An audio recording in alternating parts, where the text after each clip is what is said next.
So my first year free after doing a decade in prison, it was very interesting actually. I had to learn how to drive again, learn how to shop, with my own clothes.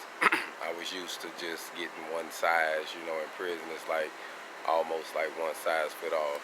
So I had to get back adjusted to, getting my clothes fitted and, moving around, doing things on my own, driving.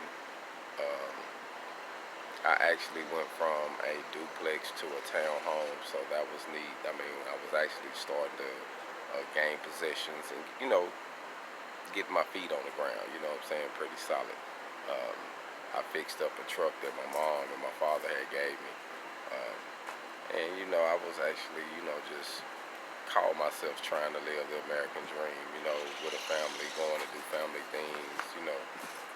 I think we went out on different events, just having fun, just trying to enjoy life. And at that time, I could actually say that I was growing in a direction that I'm glad my eyes was open to, because I fully wasn't aware of everything, that was going on around me. But I am thankful for the job that I had, because I was doing welding and fabrication and ironwork.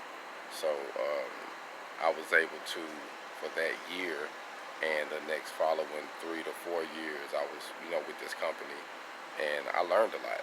So I'm thankful for that experience, coming out of prison, being able to have a job, to just get me started. Because I wasn't thinking business, but I knew that eventually I wanted my own business. But I was just thankful to have a job. And to be honest with you, I got the first job from a chaplain that I met in prison. And he told me I was moving to the town that he was staying in. And he told me, he said, "Hey Joe, I got a friend um, who got a company and they do a lot of welding." He was like, "I think I can get you a job just once you get out. Go up there and talk to him, let him know that, I sent you." And he said he was going to talk to him personally. And man, I got out and the guy kept his word. I got the job and I worked with that company for a while, and then I moved on, you know. But I'm thankful, man, that God was on my side and actually guided me, through that first year, because that was a rough time, because a lot of brothers get out that first year and go back. So I broke that curse. I didn't go back the first year. I stayed out for a while.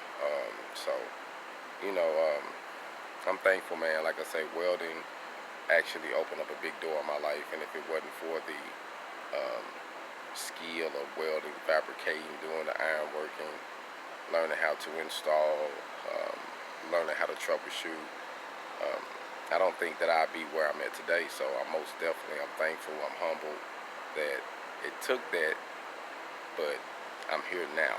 So I wouldn't replace anything that I went through. I think that it was all meant to build my character and make me who I am. Hold on.